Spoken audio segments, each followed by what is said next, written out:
Hier, chers amis, nous nous sommes arrêtés sur cette bête qui sort de la mer, et avec pratiquement tous les réformateurs, avec environ une centaine de théologiens protestants, aussi bien catholiques, un peu du passé, et quelques pasteurs évangéliques très actifs aujourd'hui.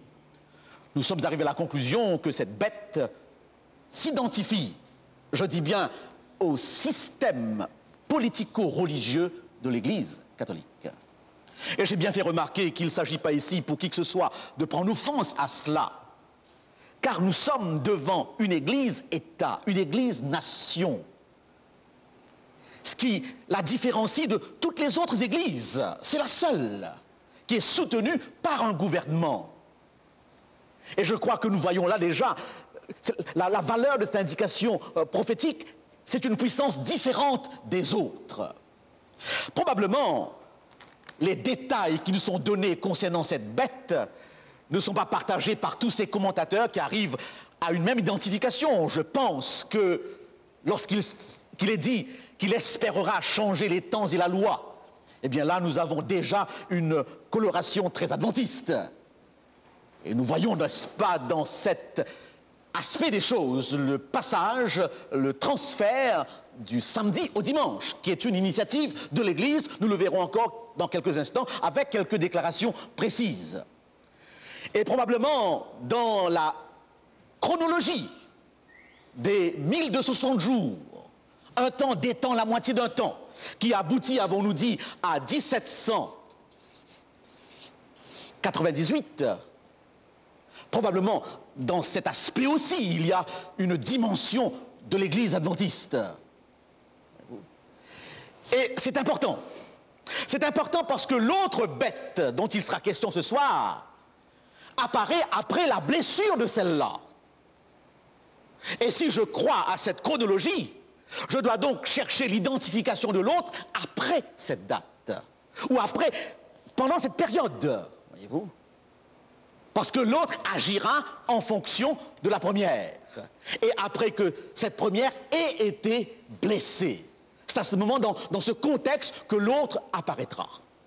Eh bien, lisons le texte ensemble. Il n'est pas très long et nous pouvons donc très rapidement le parcourir. Lisons dans Apocalypse au chapitre 13.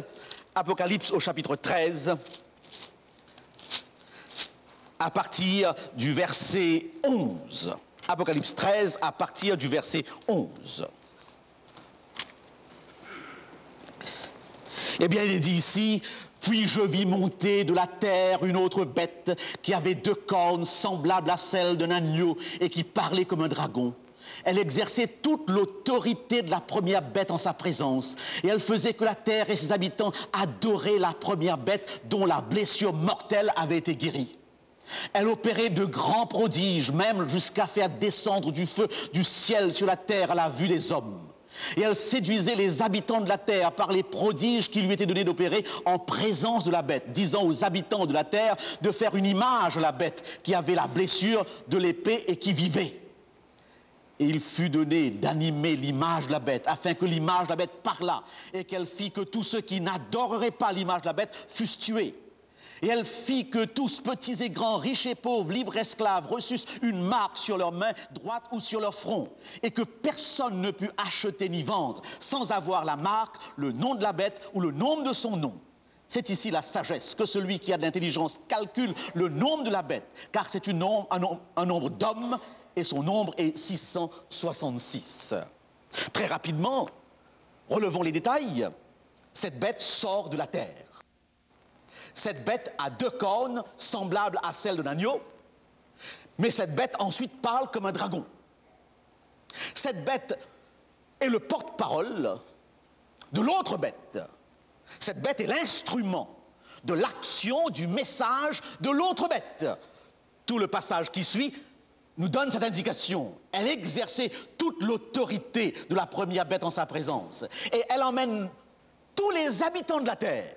Remarquez bien le côté universel de ces descriptions. Tous les habitants de la terre, toutes les nations, à se soumettre, à suivre.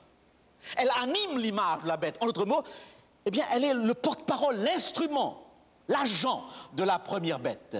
Et finalement, elle ira même jusqu'à imposer une loi boycottant tous ceux qui ne sont pas marqués par cette bête ou qui s'opposent à cette marque de la bête. Eh bien, quelle explication avons-nous pour cette bête? En 1851,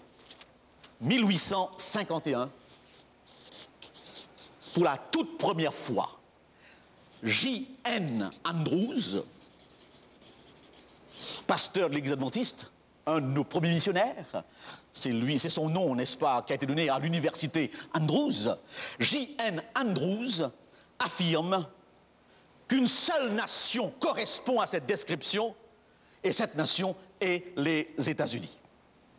Oui, dit-il, quelle nation qui, pendant cette période 1798, grandissait en puissance, grandissait en puissance, grandissait en force et commençait à attirer l'attention du monde. Donc, je répète, 1851, pour la première fois, même dans l'histoire de l'interprétation prophétique, un homme, un théologien, un pasteur, appliquait l'identification de cette bête aux États-Unis. E.G. White, en 1884, dira la même chose. Une nation, une seule, remplit les conditions de notre prophétie. Les États-Unis d'Amérique. Travail des siècles, page 477. Je voudrais vous faire remarquer quelque chose de très important. Vous savez qu'actuellement, l'Irak est de nouveau en conflit avec les États-Unis. Mais les journalistes ne couvrent pas trop l'événement. J'étais frappé de constater que les émissions américaines en parlent, mais l'effet est bien loin d'être l'effet du premier affrontement. C'est qu'on s'habitue. On connaît Saddam Hussein, on connaît ses humains. Finalement, rien de particulier. Lorsque le premier homme allait sur la Lune, toutes les caméras étaient braquées là-dessus.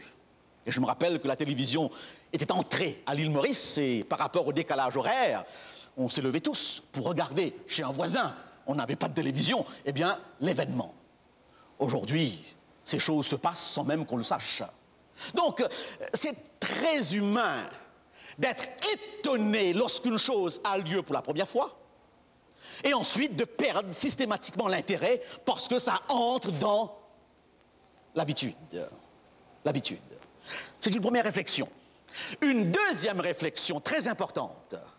Du point de vue prophétique, une déclaration a une valeur particulière lorsqu'elle est faite à un moment où il n'y a pratiquement aucun signe de sa réalisation possible. Si j'annonçais, n'est-ce pas, eh bien, des cyclones sur les côtes de la Floride, on en est habitué à cela. Ce ne serait pas une prophétie, voyez-vous. Avec tous les bouleversements écologiques, on pourrait même parler de catastrophes imminentes à venir et on pourrait tomber sur une. Donc, lorsqu'une affirmation est faite dans le cadre prophétique, pour que ce soit vraiment, pour que l'impact soit grand, il faudrait que les conditions dans lesquelles cette affirmation est faite ne correspondent pas finalement à ce qui est dit. Alors ça étonne au point qu'on peut tourner sans ridicule, traiter de naïf, ou alors dire « attendons voir ». Lorsque Andrews, en 1851, parle des États-Unis, quelle est la puissance à ce moment-là des États-Unis? Elle n'est que la 16e nation au point de vue militaire. Elle n'a pas de puissance à ce moment-là. Sa puissance militaire est même après la Turquie, après l'Espagne, après le Portugal. Les États-Unis, c'est un pays tout neuf, comparé avec le vieux continent. Donc, à ce moment-là, ce qu'il dit n'a pas de raison d'être.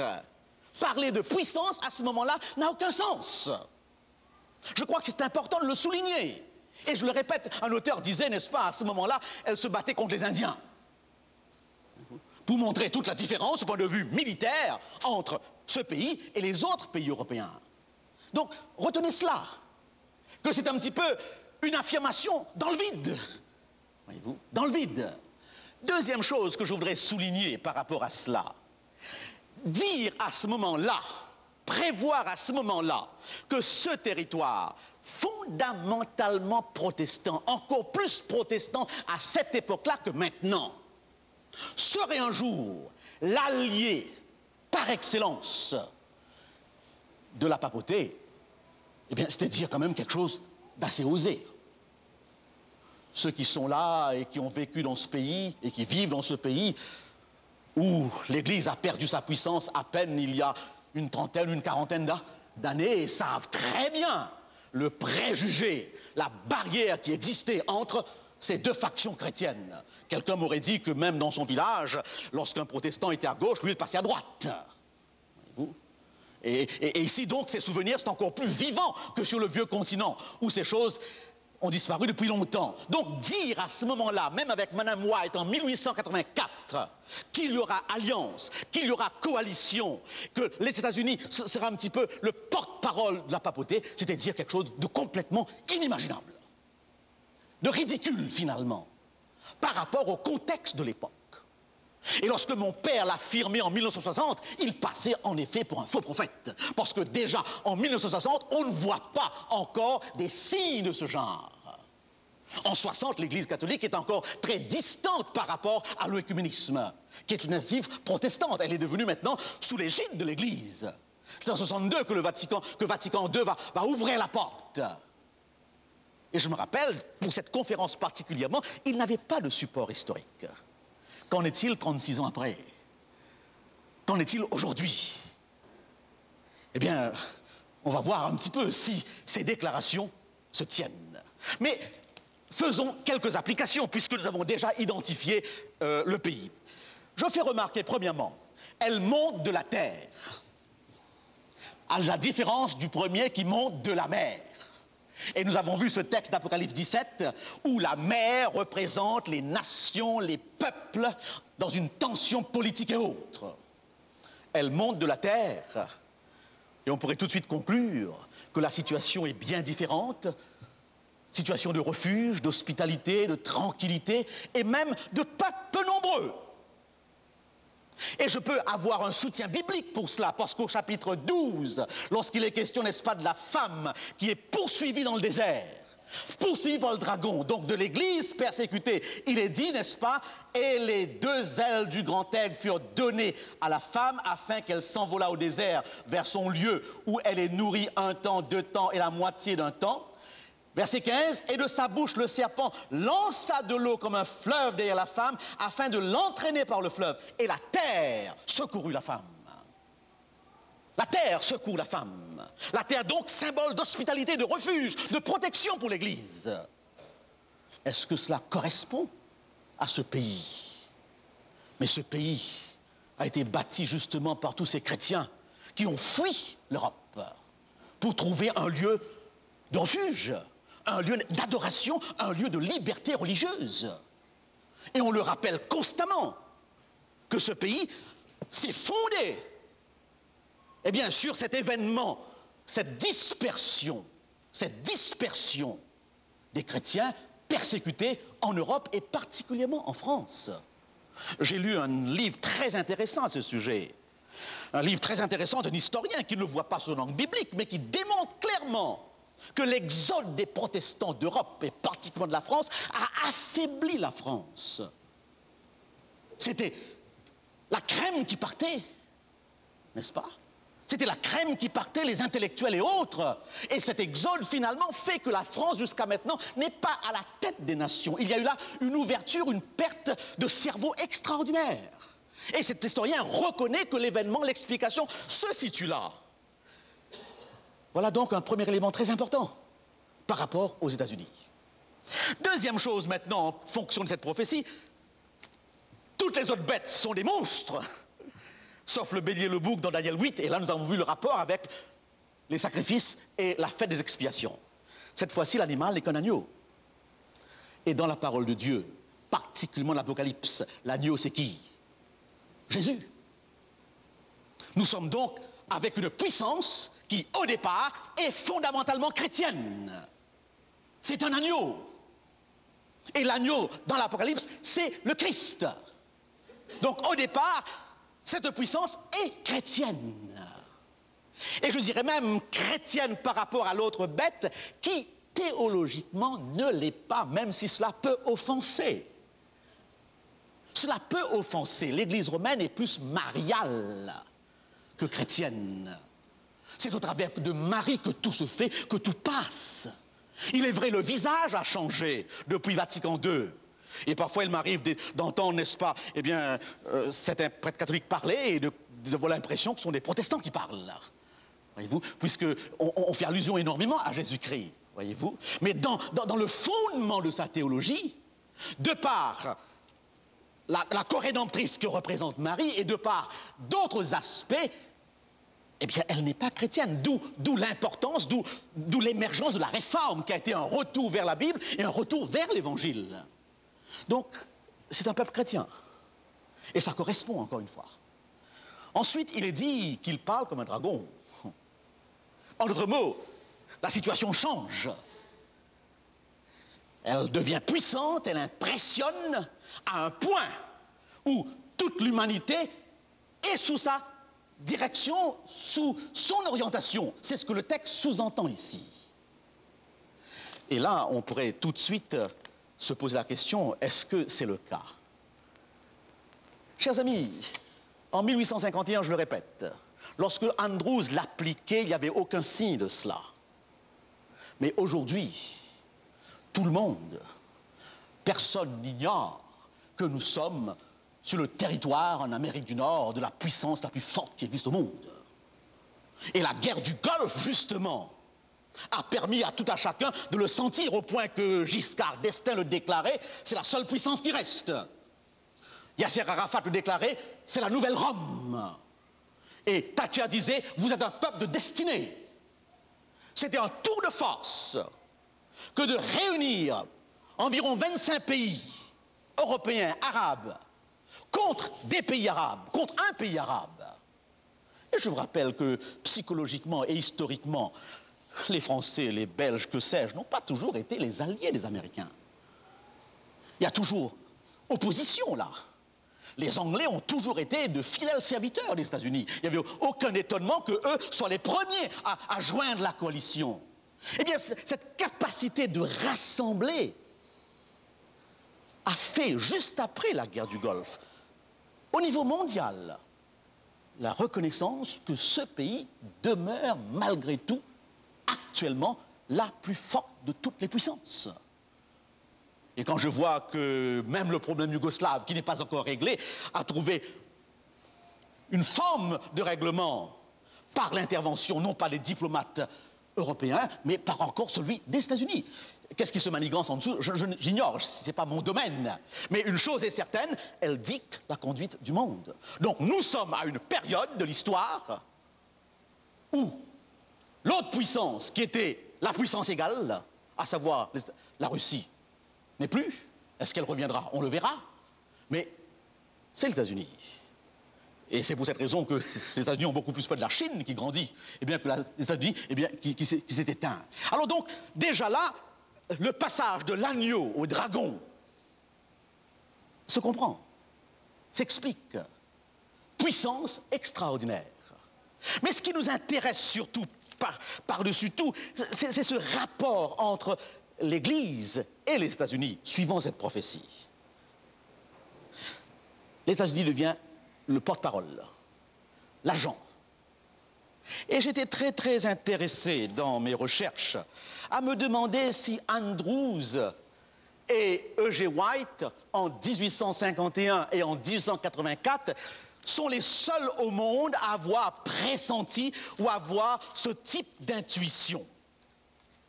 Et j'ai trouvé deux textes. Parce que je cherche, n'est-ce pas, j'essaie de voir si mes convictions sont naïves ou si cette vision trouve un écho quelque part. François Mauriac, article revue Look, 8 mars 1955, c'est pas très vieux, dit ceci. Le jour viendra quand le dernier homme terrifié ne mettra plus en question l'identité de leur dernier berger. Parmi les corps morts et les débris, qu'ils viennent d'Europe ou des États-Unis, ne sera d'aucune importance. Ils se précipiteront sur sa robe blanche, qui sera la seule lumière dans l'obscurité de la fin des temps, et tout à coup, il élèvera les mains, et les cieux s'ouvriront, et il leur montrera le signe de la croix. Texte de François Mauriac, académicien, 1955, où cet homme, dans sa foi, voit son Église, un jour, être à la tête des nations, et voit toutes les nations, peu importe de quel côté, venir vers elle. Un autre texte de 1926, tiré du Catholic Historical Review. L'article a pour titre « L'Amérique, terre de la destinée ». Ici, c'est la Nouvelle Europe, dit le texte. Tout se trouve ici, à l'exception de la robe nouvelle, c'est-à-dire de l'Église catholique, la robe nouvelle. Mais Rome n'est pas seulement l'Europe, c'est aussi le monde. L'Europe mourra, c'est le sort des nations. Mais la vieille Rome, l'Église, restera jeune et l'Amérique sera sa fille la plus belle. Encore plus clair que les deux autres. Donc cette intuition, cette vision est partagée. J'en ai pas d'autre pour l'instant. Mais en 1926, n'est-ce pas, cet article vient d'un jésuite qui annonce, qui affirme qu'ici, c'est la Nouvelle Europe, l'ancienne, c'est l'Église, la vieille Europe mourra, mais l'Église restera jeune, et qui sera sa fille la plus belle? Les États-Unis. Naïveté? Coïncidence? C'est là où le choix se fait. C'est là, n'est-ce pas, où la sentinelle de Dieu regarde et essaye de voir les comparaisons, essaye d'évaluer. Mais est-ce que nous avons maintenant davantage de faits? Des faits que mon père n'avait pas, absolument pas, lorsqu'il parlait en 1960 et que les journaux l'accusaient de faux prophète ou de prophète de malheur. Je vous disais, n'est-ce pas, malheureusement, des choses se passent, mais ça se passe tellement souvent qu'on n'en porte plus attention. Notre monde a été bouleversé par de grands événements. Et l'événement capital qui a bouleversé le monde il y a à peine 5-6 ans, c'est la chute de ce bloc communiste qui était considéré comme un des blocs les plus puissants du monde. Et beaucoup de chrétiens, même les nôtres, se posaient toujours comment allons-nous évangéliser ce bloc? Et certains adventistes s'étonnaient de ce que E.G. White, puisqu'on la considère comme étant inspiré, n'a jamais parlé de cet aspect des choses. Eh bien, en 1991, je suis abonné à tous les journaux. Sérieux, l'actualité pour le Québec, Maclean pour le Canada anglais, n'est-ce pas?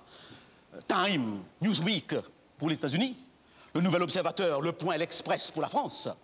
Je tombais donc en 91 sur cette revue Time et le titre m'a intrigué. La recherche sur Marie. The Search for Mary. Ça m'intrigue pourquoi, chers amis? L'explication est simple. Si une revue dont l'auditoire, dont les lecteurs sont en majorité non catholiques, 222 millions non catholiques dans ce pays, 50 millions seulement de catholiques. Si une revue accorde une dizaine de pages à Marie, dans un territoire fondamentalement protestant, ça attire l'attention. Une telle revue apparaîtrait au Brésil, un tel article au Brésil, en Italie, en Espagne, au Portugal, en Amérique, dans tous les pays d'Amérique du Sud, en Côte d'Ivoire, où l'Église est tellement forte, ça n'étonnerait pas. C'est pour cette raison que je l'ai acheté tout de suite. Je l'ai acheté tout de suite parce que, fondamentalement, l'obstacle majeur à l'unité entre protestants et catholiques sera justement la mariologie. Et je vous ai montré hier, je vous ai dit hier que le pape Jean-Paul II a fait de Marie sa dévotion, a consacré toute sa vie, n'est-ce pas, à Marie. Alors, j'ai parcouru l'article et j'ai regardé l'article, je l'ai lu, et je suis tombé sur cette déclaration assez bizarre. Le monde reconnaîtra en temps et lieu que le communisme est tombé grâce à l'intercession de la mère de Jésus. Ce n'est pas écrit dans un journal religieux, c'est écrit dans Times. Et ça venait de se passer, Et alors, j'ai continué la lecture de l'article, et l'article est très intéressant pour parler de la présence de Marie aux États-Unis. Et il y a une présence réelle, très forte, de plus en plus, une admiration, voyez-vous. Et l'article établit le rapport entre Jean-Paul II et Marie. Vous savez tous que Jean-Paul II pense qu'il a été protégé lorsque Alik Aksal a voulu l'assassiner par le médaillon de Fatima qu'une jeune fille portait et qu'il allait à ce moment-là embrasser. Mais la question se posait toujours, comment l'intercession de Marie a-t-elle précipité la chute du communisme? Eh bien, c'est là où, quelque temps après, un autre article de la revue Times est apparu, qui expliquait en plusieurs pages le rôle de l'Église dans la chute du communisme. Et regardez cette image. C'est la revue Times. Le titre de l'image est très, très suggestif, je dirais même très, très adventiste dans le sens prophétique. Le titre est « L'Alliance sainte ». The Holy Alliance. L'alliance sainte entre la puissance religieuse la plus forte du monde et la puissance politique la plus forte du monde. Il y a plusieurs pages sur cette alliance sainte. Et je souligne seulement quelques déclarations. Ça s'est passé le 7 juin 1982 pendant une cinquantaine de minutes. Et voilà ce que dit, n'est-ce pas, le conseiller principal de la sécurité américaine. Dans cette rencontre, Reagan et le pape sont tombés d'accord pour une campagne clandestine afin de précipiter la dissolution de l'Empire communiste. Et ce conseiller ajoute, ce fut une des plus secrètes et des plus grandes alliances de tous les temps. Times. Reagan avait déjà été dans son temps, n'est-ce pas, dans sa direction très favorable à l'Église, au point de vue État, au point de vue nation. Et tout l'article explique le processus. Et ça m'a frappé, certaines choses m'ont frappé parce que je voulais justement savoir si ma vision des choses correspondait à une certaine réalité.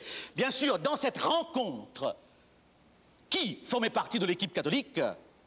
William Casey, Allen Clark, Haig et Walters et William Wilson, tous des catholiques de l'administration Clinton, l'administration Reagan. Et Wilson était l'ambassadeur à ce moment-là. Et dans le passage explique que Reagan voulait toujours joindre l'autorité morale de l'Église avec la puissance politique des États-Unis. Et là, il l'a réussi. Il l'a réussi. Il y a même une petite boutade très, très intéressante où le représentant des États-Unis pose des questions et des questions sur la façon dont les choses vont se dérouler. Et là, l'archevêque Pio Laghi répond tout simplement, c'était une situation très complexe, mais nous avons fait remarquer, n'est-ce pas, aux Américains qui étaient là, il leur a dit, écoutez, le pape a 2000 ans d'expérience dans ces choses. Et c'est là une des réalités. Cette Église a l'expérience politique la plus forte qui soit. Son expérience dans l'éducation est inégalée. Et son expérience politique est imbattable. D'où cette expression de Daniel, des yeux perspicaces.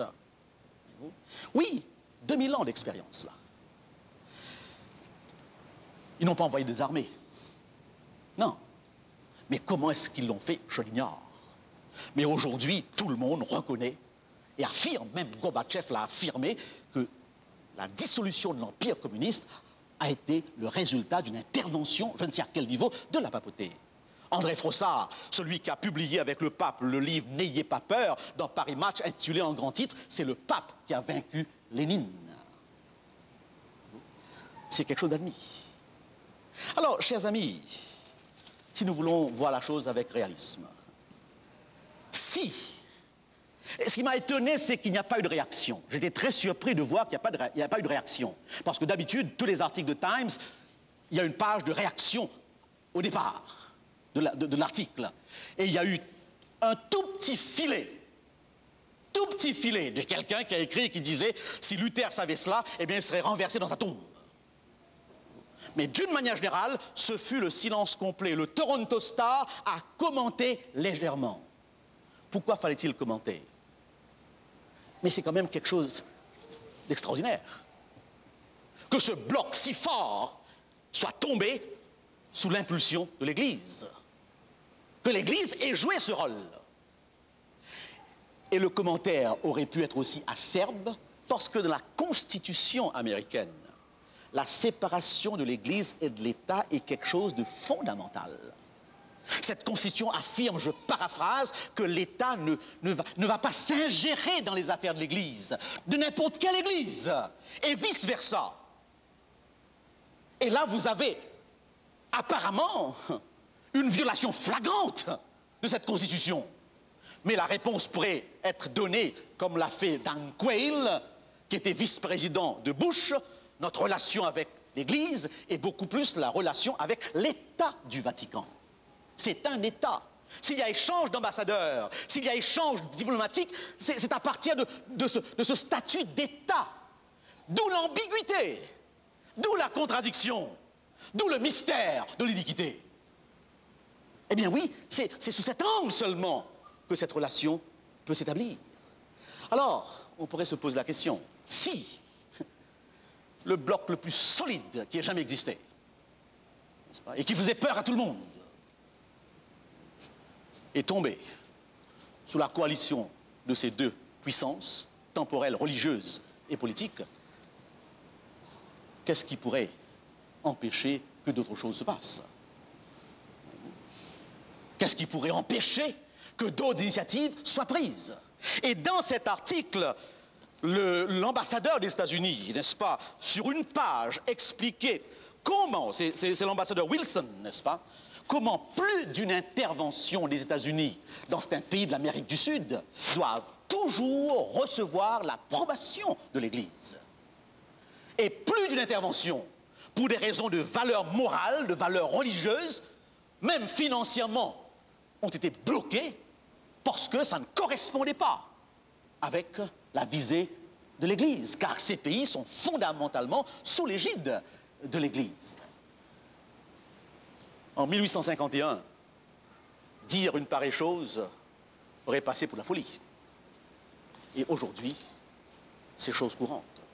C'est pourquoi l'Express, dans les cahiers de l'Express, qui analysent les démarches à papauté de Jean-Paul II depuis plusieurs années, dans l'article sur sa rencontre aux États-Unis, avec les États-Unis, l'auteur souligne que c'est un tournant dans l'histoire. Un tournant. Parce que c'est un pays protestant. Et parce que l'Église est en minorité ici. D'où sa déclaration, c'est un tournant dans l'histoire. Et toutes les analyses sont prêts à dire que c'est ici que l'Église mise le plus. C'est ici que l'Église mise le plus. Est-ce que donc la vision était erronée? Est-ce que la vision était une erreur? Tout semble indiquer que cette compréhension prophétique trouve un accomplissement de plus en plus frappant. Laissez-moi vous lire un petit commentaire qui est apparu dans le Journal de Montréal. D'une manière générale, aussitôt qu'une citation date de 10-15 ans, je la rejette. Parce que les gens pourront me dire, vous tirez des choses qui datent de je ne sais quand. Voyez-vous? Le pape a visité Denver, vous le savez, il y a quelques mois de cela, l'année dernière. Et juste avant cette visite à Denver, après Boston, ce fut Denver, etc., eh bien, je lis dans le Journal de Montréal du 9 août 93, n'est-ce pas, donc il y avait 2 ou 3 ans de cela. La première rencontre entre le pape Jean-Paul II et le président Bill Clinton, prévue le 12 août à Denver, pourrait permettre une alliance en faveur de l'humanité. Entre les deux hommes, a estimé dimanche l'ambassadeur américain au Vatican, Raymond Flynn, dans une interview à l'agence ANSA. Pourquoi, lorsque moi je le dirais, je passerai pour un fou? Et là, l'ambassadeur qu'il dit que la rencontre de ces deux hommes pourrait être une alliance en faveur de l'humanité. L'ambassadeur catholique d'origine irlandaise et ancien maire de Boston a estimé que Jean-Paul II et Bill Clinton étaient aujourd'hui les deux voix les plus importantes du monde. Ils peuvent unir la grande autorité morale du Saint-Siège et la puissance des États-Unis, a-t-il ajouté. Journal de Montréal, déclaration de l'ambassadeur. Je vous rappelle que lorsque Truman a voulu avoir un ambassadeur au Vatican, tout le monde protestant des États-Unis s'est révolté. À un point où Truman a dû laisser tomber son projet. Mais lorsque Reagan a envoyé pour la première fois Wilson, il n'y a pas eu de réaction. Sauf quelques petites dénominations, parmi laquelle la nôtre, qui a écrit une lettre officielle au président pour lui faire remarquer que c'est une violation du premier amendement. Aucune interférence religieuse dans les affaires du pays. Mais la réponse, bien sûr, est très simple politiquement. Ce n'est pas avec l'Église qu'on établit le lien, c'est avec l'État du Vatican. Eh bien oui, changement de la mentalité, changement de la vision des choses. Et aujourd'hui, à chaque fois qu'il arrive aux États-Unis, personne ne fait attention. Personne n'en parle, parce que ça devient chose habituelle. Mais relevez cette déclaration, voyez-vous, comme mon père le disait en 1960, il passait pour un faux prophète. Comment croire en 60 que le Vatican s'alliancerait avec les États-Unis? Pour n'importe quoi. Mais là, cet ambassadeur dit, ils peuvent unir la grande autorité morale du Saint-Siège et la puissance des États-Unis. Nous sommes à ce niveau. Nous sommes à ce niveau. Et ce n'est pas étonnant, n'est-ce pas, que Malachi Martin, dans une déclaration très simple, dit ceci, que l'Église, actuellement, a retrouvé une influence géopolitique suffisante pour prendre la direction des choses. Et il dit que pendant 2000 ans, l'Église a travaillé dans ce sens. Et actuellement, elle est à ce stade où sa voix est aussi importante moralement que la voix de l'ONU, où son intervention est aussi importante que toutes les autres interventions. Et si les chefs d'État parfois passent par lui, c'est parce qu'ils savent qu'il a cette autorité. Notre explication n'est pas aussi naïve qu'on le dit. Et alors, poursuivons, parce que nous voulons souligner surtout cette dimension de l'Église adventiste. Eh bien, il semble que cette puissance va même agir et fera tout pour que l'Église trouve une place et puisse agir en toute liberté et puisse même s'imposer. Pour que cela se passe, il faudrait justement l'unité des Églises. Le protestantisme américain se présente un peu ainsi. Vous avez ce qu'on appelle les églises, les mainline churches, les églises principales, anglicans, presbytériens, ces vieilles églises protestantes qui de plus en plus n'existent plus, voyez-vous. Leurs églises se ferment de plus en plus. Et d'une manière générale, toute cette branche du protestantisme n'a aucune difficulté, eh bien, à accepter l'évêque de Rome comme étant le chef suprême moral. Mais la difficulté qu'ils ont dans leur rapport avec l'Église romaine, c'est leur facilité, eh bien, d'accepter des prêtres homosexuels, des pasteurs, femmes, lesbiennes, et tout cet ensemble que l'Église romaine n'admet pas. L'année dernière, 2 ans de cela, l'Église anglicane était au bord d'un lien définitif avec l'Église romaine lorsque tout à coup, ils ont voté majoritairement la consécration des femmes. Et l'Église a tout de suite s'est distancée. Et nous sommes là dans des domaines où le pape est rigide. Il ne bouge pas, il ne bougera pas. Et j'ai expliqué hier que c'est difficile à comprendre qu'il soit si populaire avec un message, eh bien, qui soit si à l'encontre de la tendance occidentale des choses. Mais sa réponse a été toujours claire, je dois prêcher l'Évangile. Et là, nous sommes heureux de ce qu'il y ait un homme qui soit capable de le faire avec autant de courage, avec autant de force. Eh bien oui, un peu plus loin dans ce passage d'Apocalypse 13, et là ça touche notre compréhension de l'Église, il va même, cette deuxième bête aidera la première à imposer sa marque. Par rapport à l'unité des Églises, oui, je disais, n'est-ce pas, je reviens avec ma pensée, donc les mainline churches. Ensuite, vous avez ce groupe évangélique, très actif, très puissant. Et ensuite, l'Église baptiste, qui est aussi puissante. Lorsqu'on regarde les États-Unis, il faut avouer que la dimension religieuse est très forte là.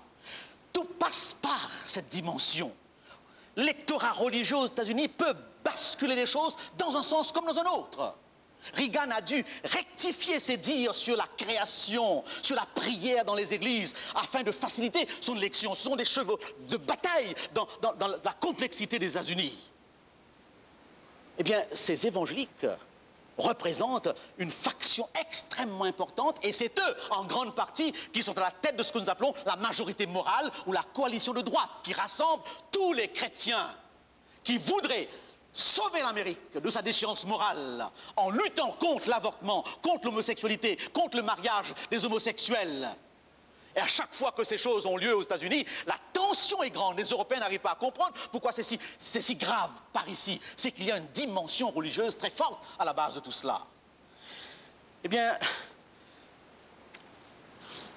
le 29 mars 1994, c'est récent, a eu lieu un développement significatif, profond, entre l'Église catholique et les évangéliques.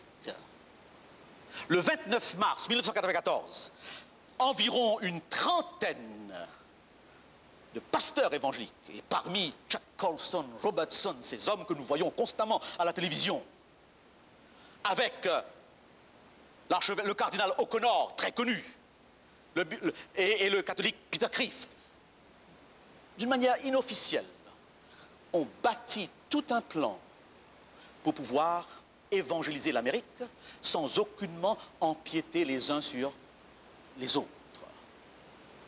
Un dossier, je l'ai à la maison, ceux qui s'intéressent, je peux le donner, n'est-ce pas, où ces représentants des évangéliques avec l'Église catholique se reconnaissent mutuellement comme des chrétiens en Christ. Un.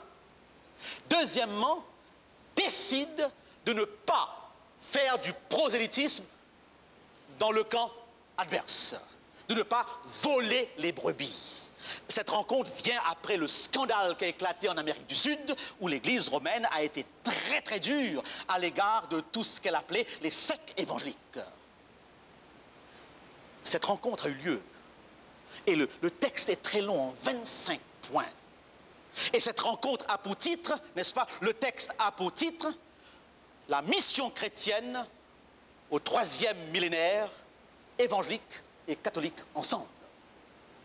C'est frappant parce qu'avec les luthériens, les anglicans et les autres grandes branches protestantes, depuis longtemps les rapports ont lieu. Mais c'est la première fois qu'avec les évangéliques, qui sont entre guillemets fondamentalistes comme nous dans leur compréhension de la parole de Dieu, et qui représentent la force la plus grande aux États-Unis. Si vous faites un tour dans le sud des États-Unis, vous verrez ce qu'on appelle the Bible Belt, la ceinture biblique, où tout le sud est extrêmement religieux. 24 heures sur 24, les émissions religieuses se donnent. C'est le bastion. Est-ce qu'il y a eu réaction? Les réactions viennent malgré tout.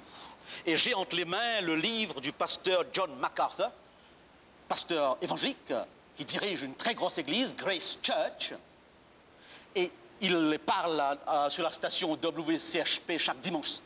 Et je l'écoute toujours avec passion, parce que parfois j'ai l'impression que nous sommes très loin. Eh bien, MacArthur sort aussitôt un livre qu'il intitule « Reckless Faith », la foi négligente. Et il dit quand l'Église perd son sens du discernement. Et il rappelle les principes de la Réforme. Il rappelle la position de Martin Luther. Et il ne comprend pas comment ses collègues ont pu signer un pareil document. Cela a bouleversé à un tel point qu'il a rassemblé d'autres. Et ils sont de nouveau mis ensemble en corrigeant certains aspects du document. Le document n'est pas officiel encore, mais les ponts sont jetés.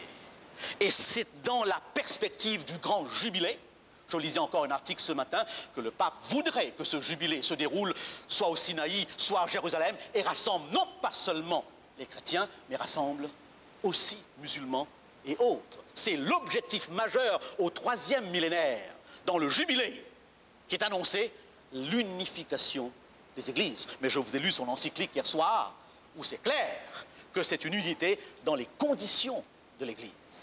Il y a là des rapprochements. Et je peux vous dire à quel niveau c'est le rapprochement. La discussion n'est pas sur la base doctrinale. La discussion est sur la base morale. Se mettre ensemble afin de sauver les États-Unis de sa déchéance morale par rapport à tout ce qui se passe. J'ai été 2 ans de cela au rassemblement de tous les évangélistes de Billy Graham. C'est un congrès d'une semaine. J'avais reçu une invitation. J'ai été, j'aime bien être là. Je pense qu'il faut être là, être à l'écoute. Très intéressant, très instructif à plusieurs niveaux. Je ne mets pas en doute du tout, n'est-ce pas, la sincérité spirituelle de tout ce monde. Mais Billy Graham, dans son introduction, disait: nous sommes rassemblés pour une raison principale, mettre toutes nos forces pour sauver moralement les États-Unis. À ce niveau, bien sûr, c'est plus facile d'avoir le soutien des uns et des autres. Même les Juifs sont prêts à s'y joindre s'il faut amener les États-Unis à ces principes de base. Et c'est à ce niveau-là que va se jouer, que pourra se jouer notre vision des choses. Cette séparation de l'Église et de l'État, suivant le premier amendement, donne la liberté religieuse. Et sur la base de cette séparation, l'interdiction de prier dans les écoles publiques, même d'avoir un crucifix suspendu sur le mur, l'ouverture à l'avortement et à tout, est du domaine du possible. Et c'est pour cette raison que le débat est grand.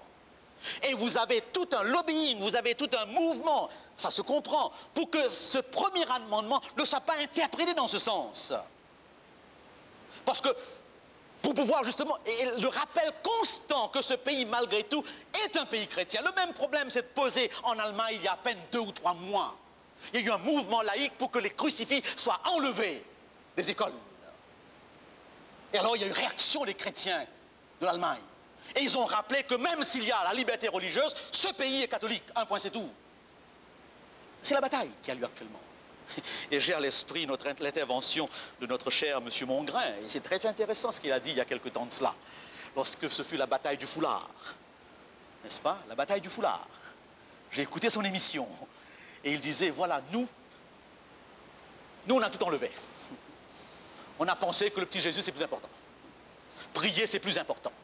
La morale chrétienne pour nos enfants, c'est plus important. Interdiction formelle. Mais ceux qui viennent de l'extérieur, eux, ont le droit. Eux ont le droit d'afficher leurs croyances. Ils ont le droit de maintenir leur distinction. Ils ont le droit d'imposer. Et nous capitulons. Il disait quelque chose de juste. Il disait quelque chose de juste. Je discutais avec un pasteur anglican de Toronto, très très connu, et qui me disait dans sa conversation combien son émission religieuse a été limitée afin de ne pas frustrer les émissions musulmanes et autres. L'égalité, l'uniformité, les droits de l'homme. Et alors, en discutant avec un musulman, il a dit ceci: mais est-ce que dans votre pays, vous aurez fait la même chose? Non, dans son pays, il n'y a pas de place pour aucune voix chrétienne. Un point, c'est tout. C'est un pays musulman, on le respecte. Mais dans cet espace chrétien tellement ouvert, n'importe qui peut entrer par rapport aux lois existantes. Alors donc, vous voyez bien que ce premier amendement est capital, est important. Et notre vision de l'histoire, c'est que les choses se passeront dans le cadre des lois. Et c'est là où nous touchons très rapidement, puisque le temps passe, cette loi du dimanche. N'est-ce pas? D'après ce texte, il y a la marque de la bête, le sceau de Dieu. Je n'entre pas dans les détails en profondeur, et je parle à des gens qui ont toujours cru et qui croient encore que le sceau de Dieu, c'est le sabbat, et que la marque de la bête, c'est le dimanche.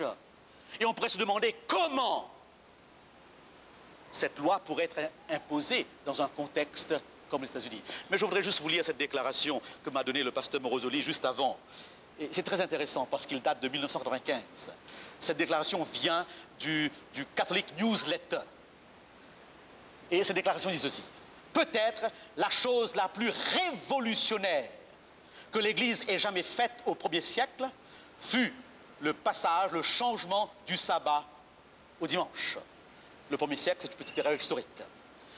Il continue: le jour du Seigneur a été choisi, non pas à partir des Écritures, mais à partir de la direction de l'Église et de sa puissance. Le jour de la résurrection, le jour de la Pentecôte, 50 jours après, est venu le 1er jour de la semaine. Alors, ça, c'est le nouveau sabbat. Les gens pensent que l'Écriture est l'autorité ici. L'Écriture n'est pas l'autorité ici. Et il ajoute, lorsque les adventistes, n'est-ce pas, gardent le sabbat, eux sont dans la conception de l'Écriture. Et l'Église catholique n'a pas eu besoin, comme les protestants, à vouloir extrapoler de la Bible pour justifier le dimanche. Pour les historiens, eh bien, tout est clair, c'est Constantin qui l'a imposé, et c'était une loi coutumière au départ.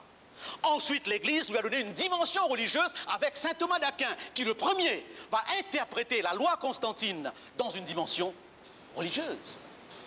Et de tout temps, pour l'Église, ça ne pose pas de problème pour l'Église, parce qu'elle a l'autorité de le faire.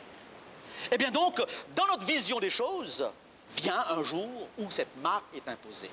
Alors on peut se poser la question, comment? Comment? Par quel moyen? Le seul moyen, c'est une modification du premier amendement.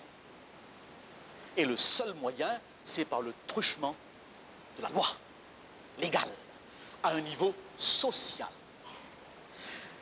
Je lis avec intérêt, depuis quelque temps, le catéchisme de l'Église catholique. C'est un catéchisme extrêmement important parce que c'est le dernier catéchisme remonte à 1556. Donc c'est à 1556, on a eu un premier, et le deuxième apparaît, et c'est apparu il y a à peine 2 ans. Et lorsque ce deuxième, qui est volumineux, est apparu, le monde l'attendait, et toute la branche libérale de l'Église attendait ce catéchisme. Pourquoi? Parce qu'elle pensait que probablement dans ce catéchisme, on aurait atténué toutes les questions en rapport avec la sexualité, le célibat des prêtres, la consécration des femmes. Tous les catholiques conservateurs ont salué le catéchisme avec force, et tous les catholiques libéraux ont vu que c'est un retour en arrière. Parce qu'ici est affirmé avec intransigeance les choses. Et si les catholiques suivaient ce qu'il est dit sur le 4e commandement, ils l'observeraient encore plus strictement que nous. Ce commandement leur demande de ne pas travailler, même de ne pas participer à aucun sport de la semaine. S'ils le suivaient comme le catéchisme le demande, ils auraient été plus stricts que nous dans le dimanche. Mais ce qui m'a intéressé, c'est ce passage-là. Dans le respect, l'article 2188, dans le respect de la liberté religieuse et du bien commun de tous, les chrétiens ont à faire reconnaître les dimanches et jours de fête de l'Église comme des jours fériés légaux.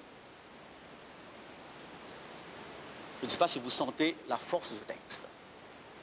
Une loi qui proclame un jour férié ne peut pas venir d'une Église. À moins que cette Église soit, comme c'était le cas au Québec et pendant tout le Moyen-Âge, l'Église d'État. Au cas contraire, cette loi ne peut qu'être promulguée par un État. D'où cette expression très claire et très simple, les dimanches et jours de fête de l'Église comme des jours fériés légaux. Congés promulgués par le gouvernement pour des raisons sociaux. Et là, la contradiction, le paradoxe, c'est qu'ici, de plus en plus, il y a la libération du dimanche, mais la France maintient encore, d'une manière générale, la loi du dimanche sur une base sociale, alors qu'elle n'a pas la même motivation religieuse qu'ici. C'est drôle. Mais elle donne comme raison, justement, l'argument social, la famille, l'importance de garder l'harmonie de la société. Mais remarquez que c'est bien subtil. Et là, E.G. White, dans Tragédie, le dit constamment, l'application de cette loi ne se fera que sur une base sociale et par le truchement des lois de l'État. Et il continue en disant ceci, tout simplement. Ils ont à donner à tous un exemple public de prière, de respect et de joie, et à défendre leur tradition comme une contribution précieuse à la vie spirituelle de la société humaine. Loi pour toute l'humanité par le truchement du gouvernement. D'où l'importance de cette coalition de la droite américaine pour que justement ce premier amendement soit modifié et qu'on puisse prier dans les églises, qu'on puisse avoir les subventions du gouvernement pour les écoles, qu'on puisse, n'est-ce pas, interdire l'avortement, interdire, n'est-ce pas, toute relation qui ne soit pas naturelle dans la vision de l'Église et de la vision de la parole de Dieu. C'est important, cette coalition. Et Ralph Reed, qui est actuellement le défenseur, le représentant officiel, politique de la coalition chrétienne, dans un article, disait clairement quels étaient ses principes et ses vues. Chers amis, les choses sont bien là, les choses sont en place. Mais ne soyons pas plus affolés qu'il ne faut. Qu'en est-il actuellement? Peut-on dire que cette loi... Je fais remarquer que lorsque les adventistes de 1870-78 mettaient tellement d'accent sur cette question, n'est-ce pas, du sabbat comme enjeu d'obéissance, la loi Blair existait à ce moment-là, emprisonnant tous ceux qui transgressaient le dimanche. J'ai à la maison une copie de toutes les constitutions des différents États américains. Et plusieurs ont dans leur constitution, ou avaient dans leur constitution, des punitions corporelles pour tous ceux qui transgressaient le dimanche. Environ 76 adventistes au Tennessee ont souffert par la loi Blair. Et vous comprenez que dans ce contexte, le message a été radical, a été fort, et le sceau de Dieu a pris une dimension extraordinaire. Est-ce que ça peut revenir? Ma position est très simple, l'histoire se répète. Plus de l'Holocauste, ça va-t-on dire. Plus de purification ethnique. Notre monde est trop civilisé pour cela. Et en Yougoslavie, devant tout le monde, la même chose se répète et personne n'a la force de l'arrêter. Même si les chefs yougoslaves sont n'est-ce pas, sous la menace de la cour de la haie, ils circulent en toute liberté. On avait dit pourtant, notre siècle ne pourra pas se permettre de répéter ce qu'Hitler a fait. Et même en Afrique, ça se répète, la purification ethnique. Est-ce que le monde a changé? On le regarde à la télévision, on n'est pas content, mais personne n'a pu arrêter cela. Il y a bien eu une purification ethnique encore pire, je ne dirais pas pire, mais qui ressemblait à celle d'Hitler. L'histoire se répète. L'histoire se répète. Et lorsque je parle de persécution possible, la réponse est pays de liberté, pays, n'est-ce pas, eh bien démocratique. Ce que vous dites ne peut pas tenir. Et c'est pour cette raison que je fais appel à des séculiers. Dans sa vision des nouveaux pouvoirs, dans le chapitre où il présente Toffler l'émergence de la force religieuse qui aujourd'hui domine le monde, l'intégrisme islamique fait peur.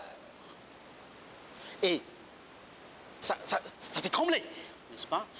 Il dit ceci: on ne peut analyser l'émergence des pouvoirs planétaires dans les années à venir sans prendre en compte la montée de l'islam, du catholicisme et des autres religions, ni les conflits et les guerres saintes qui s'en suivront. C'est lui qui le dit, c'est moi. Si, dit-il, on arrive un jour à un État qui ressemble à ce qui existait au passé, dans le passé, où les religions ont un pouvoir plus qu'il n'en faut, la guerre sainte et les persécutions s'en suivront. C'est pour cette raison qu'il ne faut pas s'affoler.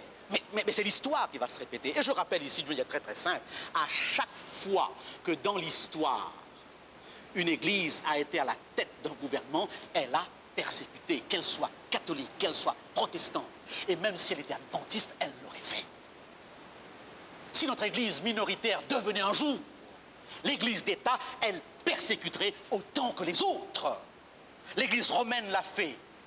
Le protestantisme l'a fait. Lorsque Michel Servet s'est opposé à Jean Calvin l'a pendu à Genève, devant la face de tout le monde. Bien sûr, il a dit après qu'il ne voulait pas qu'il meure ainsi. Il l'a fait. Il l'a fait. Tout le problème de l'Afrique du Sud, l'apartheid, eh bien, sont des concepts des Huguenots établis dans ce pays. À chaque fois qu'une église est devenue puissance politico-religieuse, elle a été persécutrice. L'islam est un exemple. Les gouvernements intégristes, il n'y a pas de liberté là. Et si la chose se répète un jour, pourquoi croire qu'elle sera différente? Et justement, dans ce livre magistral que j'ai lu, où cet homme analyse la stratégie de l'Église par rapport à tout ce qui existe dans le monde, comment l'Église va-t-elle réussir ou essayer de diriger ou d'influencer, d'être le chef moral des communistes, des athées, des musulmans. Il analyse toutes ces stratégies. Et il arrive à un chapitre avec ce qu'il appelle les minimalistes. C'est nous, les Mormons, les témoins de Jéhovah et tous les petits groupements minoritaires. Et il dit très bien, dans ces groupements minoritaires, d'une manière générale, la bête, c'est le pape. Il le dit. Et il ajoute une phrase qui fait réfléchir. Et il dit que ça a toujours été la politique de l'Église de sacrifier la minorité pour l'avantage de la majorité. Et ce n'est pas seulement la politique de l'Église, c'est même la politique de tous les États. Tôt ou tard, si la minorité gêne, il faut la sacrifier. C'est une prise de position politique. Et je crois que même nous, on serait d'accord avec cela. Si dans notre village ou dans notre rue, il y a un intrus, il y a un individu qui sème la terreur, eh bien, on serait prêt à accepter qu'il soit arrêté, qu'il soit tué, pour le bien des autres. C'est une logique humaine de justice si on veut sauvegarder l'ensemble. Voilà donc cette vision de l'histoire. Pour l'instant, il n'y a pas de signe encore. Au contraire, c'est le contraire qui se passe. Je vois le métro chez moi qui s'ouvre maintenant de 7h à 11h le soir, le dimanche. On assiste beaucoup plus à une libéralisation des choses. Il faut le dire. Pour l'instant, c'est ça. Est-ce que ça peut changer? Nous croyons que ça va changer. L'histoire le confirmera. Parce que notre vision de l'histoire est que cette obéissance au 4e commandement, que nous pensons être le sceau de Dieu, sera l'enjeu, sera le test, sera justement l'élément qui va rassembler les chrétiens et qui disposera les hommes et les femmes en deux camps, un pour et un contre Dieu. Beaucoup de questions se posent là. Beaucoup de questions se posent. Laissons l'histoire se dérouler. Mais jusqu'à maintenant, 36 ans après mon père, j'ai des arguments suffisants pour dire que cette vision n'est pas aussi naïve qu'on le dit. Bien au contraire, elle s'étale devant nos yeux. Elle s'étale devant nos yeux. Et je me suis intéressé, je terminerai là-dessus, n'est-ce pas, le temps passe. Après avoir fait cette conférence à Gatineau il y a environ un mois, une dame est venue vers moi, une catholique, et m'a dit, Monsieur Johnson, j'ai aucune difficulté à accepter tout ce que vous m'avez dit. Et j'ai aucune difficulté à voir dans le système politico-religieux de l'Église, eh bien, cette bête. Et je n'ai aucune difficulté à croire que l'Antéchrist sera un produit de cette Église. Et je me suis dit, mais d'où vient ce concept? Que la bête donnera naissance à une autre bête, et que cette autre bête sera l'Antéchrist. Et je me suis rendu compte qu'elle court actuellement dans les milieux charismatiques. Et je me suis rendu compte que c'est l'explication des évangéliques, de beaucoup d'évangéliques. Dave Hunt, dans son livre, eh bien, parle comme nous de la puissance de l'Église et dit que c'est de cette puissance que sortira un antéchrist, eh bien, qu'on n'arrive pas à définir, un homme avec une puissance particulière. Et j'étais frappé de lire dans le chapitre Le complexe de Judas de Malachi Martin. Vous savez, il y a beaucoup de bouleversements dans l'Église. Il y a une aile de l'Église, n'est-ce pas, qui travaille contre ce conservatisme de Jean-Paul II. Et là, dans le dernier paragraphe de ce chapitre, le complexe de Judas, l'homme, le fils de la perdition, eh bien, il dit ceci, n'est-ce pas? Une telle manifestation de la dernière puissance de l'iniquité est évidente dans l'Église sous la direction de l'anti-Église, de tous ces hommes, de toutes ces femmes, de tous ces théologiens qu'ils appellent modernes.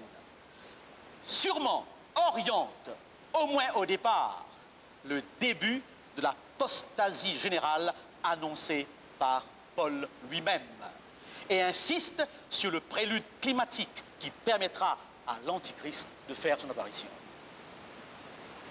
C'est assez frappant qu'il y a une théologie de l'Antichrist même dans l'Église actuelle. Et le père Bouchard, que j'ai cité au départ hier, dans son texte, dit ceci, qui va remporter?